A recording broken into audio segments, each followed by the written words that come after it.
think with our generation that we've kind of we see things on TV and stuff that fatherhood is kind of being put down now, and all of this stuff is going on, that our generation is kind of losing some of the importance of fatherhood? Yeah, and that has been because for the past, this will sound really dated, but for the last 75, 80 years, there's been just a steady, slow deterioration of family, and here in America, really all over the world, there's been a lot more emphasis on individuals and selfishness.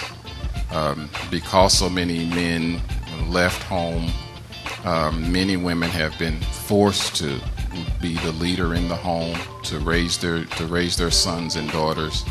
But the thing that I think that's different right now is that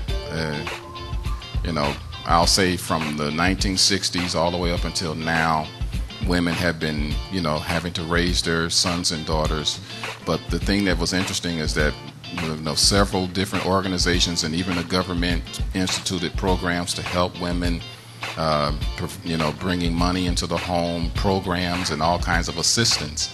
Now, the thing that has happened is that it has bred an atmosphere where you don't need dad, because the government or mom or grandma or aunts and aunties, sisters, they'll get together and they'll make it happen.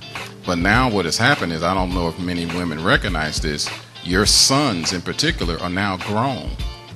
So you're still operating in the anger and the frustration of the men who were not there when you were raising your children in the 70s and 80s and the 90s. But now your sons are grown, and you're still angry about what their fathers or their uncles or their grandfathers did, but you're not doing anything to help your sons now that they are grown now. You still got the programs and everything going on to help your daughters and to help moms, but now your sons are grown men and they have no help now.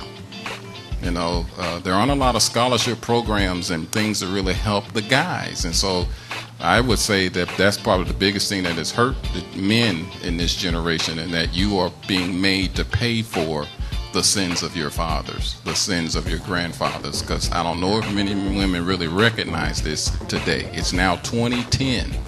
It's not the 1990s anymore. It's 2010. 20 years have gone by. Your sons are now grown now, and we need help now for the sons, for the men. They're in their 20s and their 30s now, and a lot of them, they don't have a lot of help, and many are angry and frustrated. They're watching the guys hanging out on the street and getting in gangs and selling drugs. And I'm not excusing their behavior, but a lot of the behavior is because when they did, some of them did start trying to find a job, did start trying to help mom out, because a lot of guys got that in them. They watch their single parent mom struggling, and so it's ingrained in a lot of young men. I want to help my mom, I want to help my sister, but now they can't. And so when they found out, they hit the world and jobs and prejudice and closed doors, so a lot of them have given up. So the only place they could find acceptance was with their boys, and hanging out on the street and selling drugs and gang banging. And so a lot of them don't like it. They don't like the lifestyle that they're in, but that's all there is in their understanding. And so a lot of them, they have fathered children. They have girlfriends. Some of them, they want to get married, but they already know that if they get married, her funding is going to get cut off if they get married. And so there's just a lot that's in place in the systems of today that are hurting young men that really do want to be fathers.